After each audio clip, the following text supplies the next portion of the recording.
Ma grand-mère, elle a été veuve pendant la guerre, Oui. 13 secondes.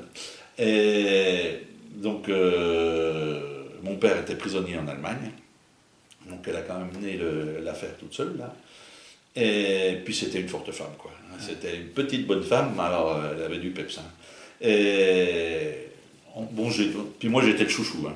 Voilà, je reconnais que j'ai été gâté comparé à mes frères et sœurs, parce qu'il y avait deux choses qui comptaient pour elle, c'était le travail puis la religion. Voilà. Là, on n'y échappait pas, hein. Le dimanche, on y allait droit, pas louper le truc. Mais par contre, au boulot, alors là, c'était un truc, elle n'arrêtait jamais, quoi. Elle était incroyable, lever la première, enfin voilà, toujours. Et donc, quand on a vendu notre société, là, donc c'était Société Michel Tissot et Fils du nom de mon père, on a vendu cette marque qui était très cotée parce qu'on avait le plus gros des bourgs en Franche-Comté. On était vraiment pointu, en plus on distribuait les 10 plus grands domaines jurassiens, on avait monté une belle société. Mais bon, mon frère malade, on a cédé la société à la société Henri Maire. Et puis, donc on avait arrêté l'activité.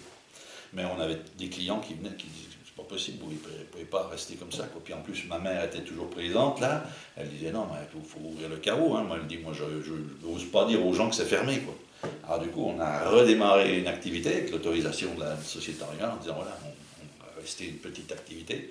On avait gardé tout notre foncier, hein, toutes nos vignes, on avait cédé que les stocks et le commerce. Donc on a redémarré cette activité. Et puis j'ai dit, là on va mettre la grand-mère en avant, parce qu'on ne voulait pas mettre nos noms à nous, pour pas, voilà, comme on avait vendu la société, hein, il fallait avoir du respect pour l'acheteur. Et puis on ne peut plus utiliser le nom de mon père, alors on a demandé l'autorisation d'utiliser le nom de ma grand-mère, puis voilà. On met ma grand-mère à toutes les sauces, hein, parce que, je veux dire, sur les bouteilles, elle est présente sur toutes les bouteilles. Et puis, alors, sur la vodka, vous voyez, on lui a mis une petite chapka. Sur le gin, un peu Watson, hein. Sur les liqueurs de café, là, elle est un peu dans les îles. Enfin, voilà, on la coiffe à la demande. Alors, c'est marrant, quoi. On a nos cousins, quand ils viennent, ils rigolent, quoi. Ils disent, tu la mets à toutes les sauces, quoi. Et alors, vous avez aussi développé des produits quand même spécifiques, hein. Oui. Si on parlait un peu du whisky. Oui, ben ça, c'est un concours de circonstances, hein. On était assez proche avec Bruno Mangin, là, de la Pouget de Lille. Et un jour, ma fille m'avait offert pour mon anniversaire une bouteille de whisky vieillie dans un ferin de paille. C'est une dame qui faisait ça en Bretagne. Bon, puis j'avais trouvé ça intéressant. Puis on en parle comme ça, on me dit, on pourrait bien essayer.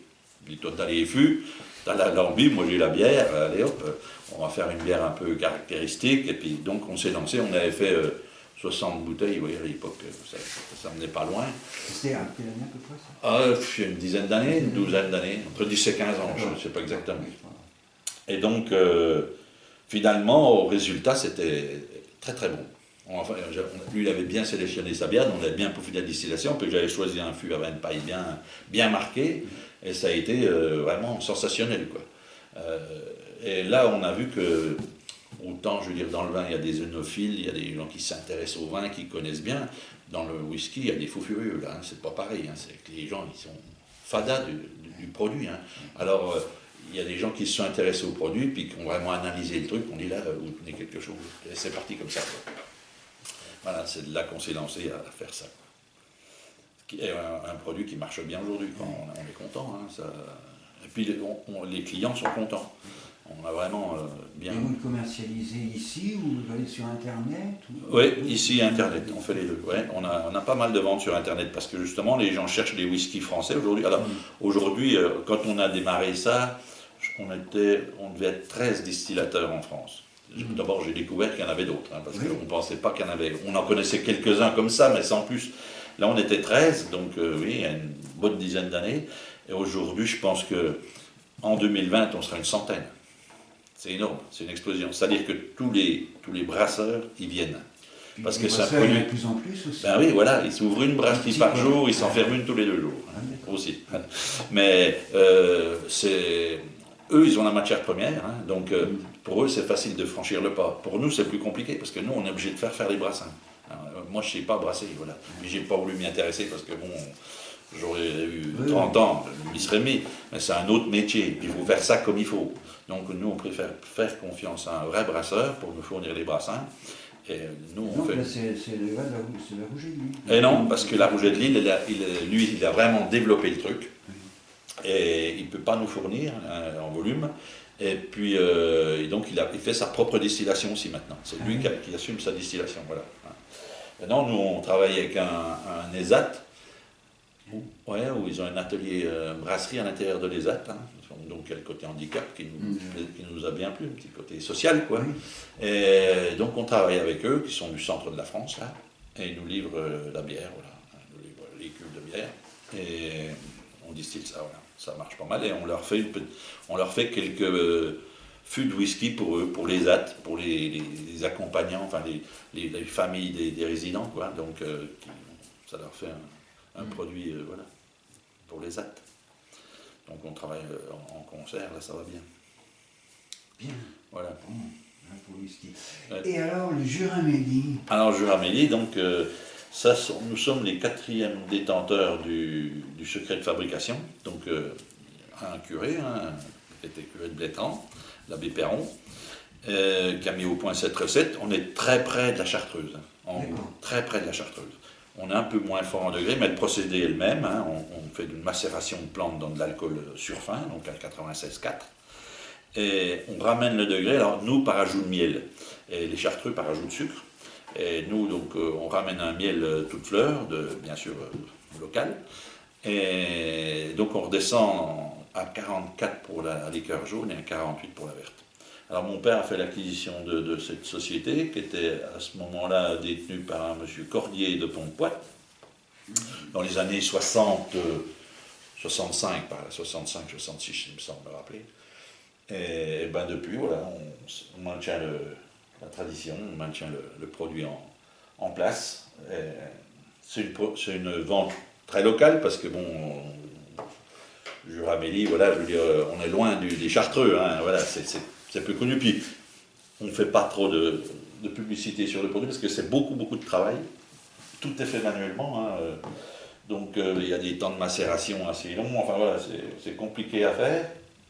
Alors on ne se voit pas en vendre des milliers de bouteilles.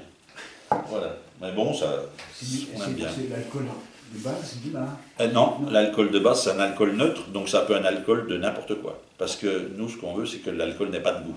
Donc on achète un alcool surfin, au-dessus de 96. Jusqu'à 92, on peut détecter l'origine de l'alcool. Si c'est de la céréale, si c'est... Voilà. Tandis qu'à 96, c'est des alcools qui servent donc beaucoup pour les liquoristes. Et dans l'industrie aussi, voilà, parce qu'il y a peu de gras dedans, donc on utilise ces produits en industrie. Voilà. Alors ça peut être de la betterave, ça peut être... Voilà. On ne sait pas l'origine du produit, quoi. Et c'est pareil, ça vous vendez ici et sur Internet. Voilà, ouais. Puis on a un petit réseau de revendeurs, beaucoup de fromageries aujourd'hui. C'est un vrai bon réseau, les fromageries, parce que je veux dire, on a l'avantage d'avoir ce comté, c'est vraiment un sauveur dans le Jura, en Franche-Comté. Donc, quand on est présent dans une fromagerie, on bénéficie de l'aura du comté, parce que les gens savent que c'est un produit local, ils le voient faire sur place, et les produits qui sont présents là, en plus, nous, on a toujours une connotation jurassienne, et puis ils voient qu'ils n'ont pas voyagé bien loin.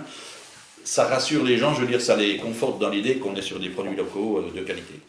Et ça fonctionne bien. On a vraiment un bon réseau de fromageries, et autrement des épiceries fines, mais on n'a pas du tout de grande surface. Et puis beaucoup de ventes ici, avec le passage des grottes de Baume, là, on a beaucoup de passages. Voilà. Bon, peut-être pas faire l'inventaire de tout ce qu'il y a dans le magasin. Non. Donc, vous vendez, le vin que vous vendez, c'est votre producteur une aussi. Partie. Voilà, donc on a un vignoble familial qui existe depuis très longtemps, parce que moi je suis la 11e génération. Oui, j'ai vu ça. Reconnu. Parce qu'il y en avait avant, mais on a du mal à trouver notre ancêtre. C'est une grosse lignée à ce moment-là. Et donc on a un vignoble familial qu'on se partage avec mon frère. Voilà. Donc, mais c'est plutôt eux qui s'occupent de la partie vignoble, quoi. Mondevue, maintenant, c'est Mondevue, quoi. Voilà. Alors on est au pied de Château-Chalon, hein, voilà. Nous c'est facile à reconnaître parce que en général la photo qu'on voit de Château-Chalon, la petite cabane blanche là, c'est la nôtre. C'est la cabane voilà. qui s'appelle la cabane. Le point d'interrogation. Voilà, ah d'accord, vous êtes là. Quoi. Voilà, parce que mon grand-père était fan d'aviation et donc il avait repris le sigle de l'avion qui avait traversé l'Atlantique. Avec Costebellon à l'époque. D'accord. Bon quand même, est-ce qu'il y a d'autres produits dont vous voudriez nous parler? C'est-à-dire qu'on fait aussi un gin qui est assez coté, là, qui prend en ce moment vraiment, on a beaucoup de ventes sur ce produit parce qu'il est très gin, très genièvre, avec des agrumes frais. Enfin, on travaille beaucoup des produits frais. On fait aussi une liqueur à l'orange aujourd'hui. Là, on est les seuls à détenir cette orange parce que j'ai un copain donc, en Espagne qui est un très gros producteur d'orange, donc un ingénieur agronome qui travaille que pour lui. Et il a mis au point une nouvelle orange, et on a bénéficié des 100 premiers kilos de l'orange pour faire notre recette là. Et donc c'est un joli produit quoi, qui va bien. On fait aussi une vodka, hein, mais plus assez je veux dire, aromatique, hein. On n'est pas sur la vodka. Là on est plutôt citronné, mentholé, voilà. Donc c'est des produits un peu originaux. Hein, voilà. Et puis on essaye toujours d'avoir une petite note jurassienne. Quoi. La vodka c'est Juraskaya, enfin voilà.